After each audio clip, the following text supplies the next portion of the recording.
Hey guys, what's up? This is Panzer Dragon, and today we're doing episode 4 of Mechanics. This series is all about showing you flash tricks if the champion has them, or just showing you some cool tips and tricks with them. And in this series, we'll be going through every champion in the game, as every champion has something unique about them and only they can do. In this video, we'll be doing past champions from A to H, where we missed some tricks, and the champions that will be featured in this video are Anivia, Azir, Atrox, Caitlyn, Diana, Ezreal, Fizz, and Hecarim. So with all that being said, let's get started.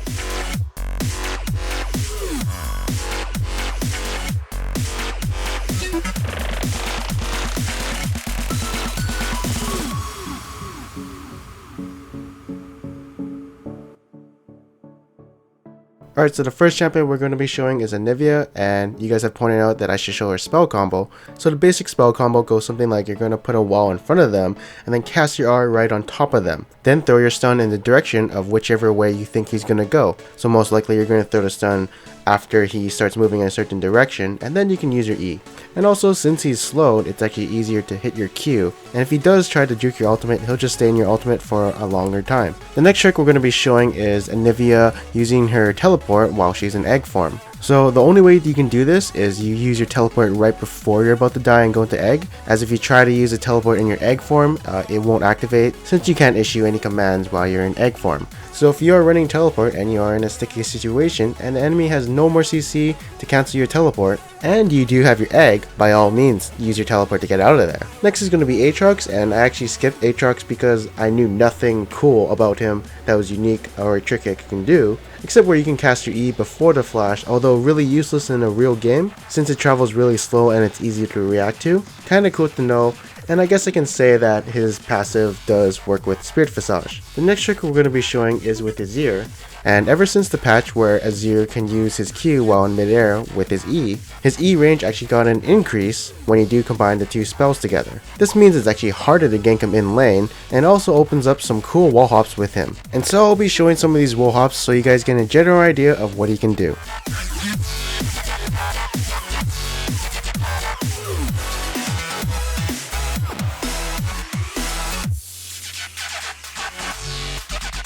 Alright, so the next trick is going to be one of the same tricks I did in an earlier video, but I actually had a misconception, and basically what I thought is you had to flash behind an enemy to use your wall and push them to your teammates. But what you can actually do is just use your R when you bump into them, and they'll go towards your teammates since your wall is actually coming behind Azir, so it actually can push them without flash. The next missed trick is going to be with Caitlyn, and the one we missed is going to be Caitlyn doing Baron around the wall. So in this new map, there's actually several places where Caitlyn can actually hit Baron now, since I think Baron is bigger. So as you can see, I'm Caitlyn and I can go all over this wall and hit Baron on the other side. In the old map, there's this one sweet spot where you had to stand, but luckily in this new map, it doesn't take that much pathing. The only other champion who can do this is Tristana when she's a certain level, Jinx with her Q, and I think Annie, but I'm not 100% sure.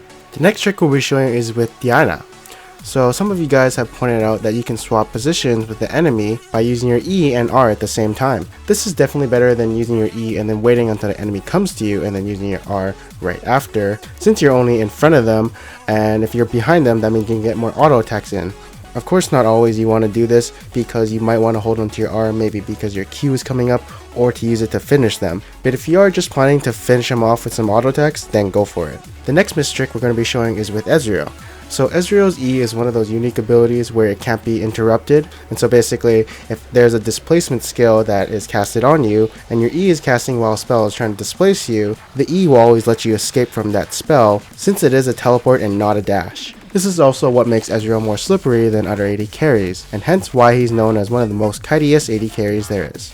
The next trick we're going to be showing is with Ezreal's W and E. Basically, you can shoot your W and then E into it to get the buff, which gives you attack speed.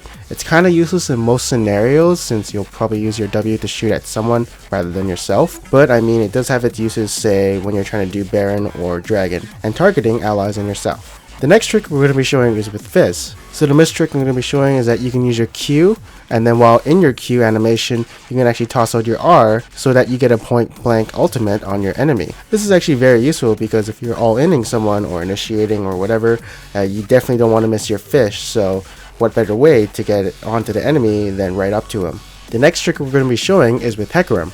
So basically, when you're using your ultimate and you're about to land, you can actually flash to get the CC in a different area, along with the impact damage. This would actually be a useful trick if Hecarim actually used flash, but you know, most Hecarims will run Ghost for the bonus damage, and of course just chasing people down. But if you do run flash, then definitely be aware of this trick so that you can surprise enemies by flashing onto them and then CCing them. The next trick I'll be showing, which is also shown in the last clip too, is that basically every time you use your ultimate, you want to put it behind the enemy so that the enemy is feared and starts running towards your team. And then right after, you're going to use your E to push them back even more, and then hopefully that target is dead by then. And that is the end of this episode. I hope you guys enjoyed it. And if you guys did enjoy it, be sure to look out for the next episode featuring champions from I to J. Again, this series will be doing all the champions, so if you are looking for a specific champion who you main or like a lot, don't worry, we'll get there eventually and show all the tips and tricks to them. Anyways, I am Panther Dragon, and I'll see you guys next time.